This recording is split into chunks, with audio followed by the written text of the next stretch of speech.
Welcome back to our special coverage on DC News Now, election night in Virginia. Joining us now, our friends from Sunrise on the Hill, Cory Smith and Hillary Howard, both staying up late tonight. We appreciate it coming in. It's pretty late for us. We're happy to be here. Happy to be here. It's election really night. nice to be love to here. have you. Two experts, you guys are the best of the best. You both have had an opportunity to interview a whole slew of candidates, including the nominees for lieutenant governor. Each of them one-on-one separately.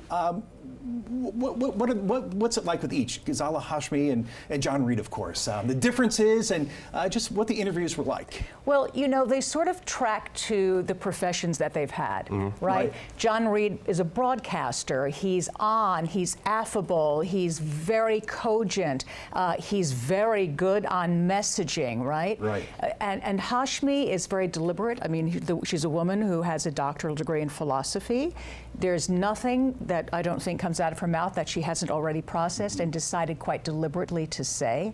So she stays on message as well, but very, very different in terms of how they approach it. Right, Cory? Even I would say John was certainly the same person he was off camera as he was on camera. Yes. We get just a little bit of time to speak in between breaks, but he was affable. He was very energetic for, especially in early morning, happy to be there. And they were both happy to be there. Hashmi came in a little bit more reserved, a little bit more measured, and I think you saw that in the way that they answered questions. Hashmi was very straightforward, hitting her sort of talking points, what she believed in, very clear, concise. John was very much, here's my personal story. When we asked him about, you know, education, he said, my mom's a teacher. When we asked him about LGBTQ rights, I'm a gay man, I've got a black partner. So they were very much different styles, but both came prepared to answer the questions that we had, and there were some interesting moments for both of them, as we're going to get into here in just a second, but it was a fun interview, for sure. Yeah, and John, the radio host, of course, so he's used to speaking, but their message, I mean, they both got their messages out. Right. Especially on issues like the abortion amendment that's coming up. But certainly, you know, we focus on the economy, what's everything going on in Virginia, from the Doge cuts to the shutdown to people being furloughed. They both sort of discuss, you know, the merits of it for John Reid. You know, we talked about just how a lieutenant governor may ultimately have to play a role in making some very big decisions in the Senate. For Hashmi, it was very much, you know, education is important, and we've got to do more to fund our schools. And Hillary and John sort of went at it, you know, in his stance on public schools. Yeah, one thing that they both agreed on is that there are disparities in education. Where they differed is how you deal with the disparities. So John Reid, at one point, if you go back and look at some of his writings and the things he said in 2022, he's actually like, well, maybe we should get rid of public schools altogether. So I asked him about that, and he backpedaled a little, like, no, we don't have to get rid of all public schools, but some schools don't perform. He was very clear on it's not the teachers, but it's the system itself that's broken, and if it's broken, we should just fix it and start all over again. As we'll hear from him in a moment, he's for vouchers, and Hashmi, of course, is the exact opposite. She agrees there are disparities in education. There's some very good schools, there are some very bad schools, but what she would like to do is raise the money and raise it from big corporations to then put it in the schools to prepare the students to be capable of having the jobs that will help the Virginia economy. And she's a former professor as well. Yes. Yeah, definitely. And so when we asked about the funding, that sort of raised my eyebrows in terms of the revenue. It takes money to do these things, and that's the sound that you're going to hear is what she spoke to. Yeah, let's hear the sound right now from your interviews. Why are we funneling money into a school that does not seem to be interested, from the leadership standpoint, in being reformed?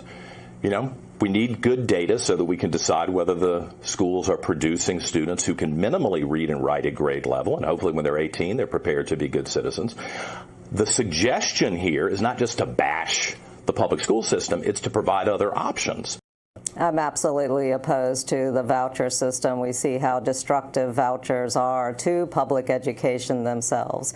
And what we know is that vouchers seek to divert money away from public education and put them in the hands of for-profit education organizations.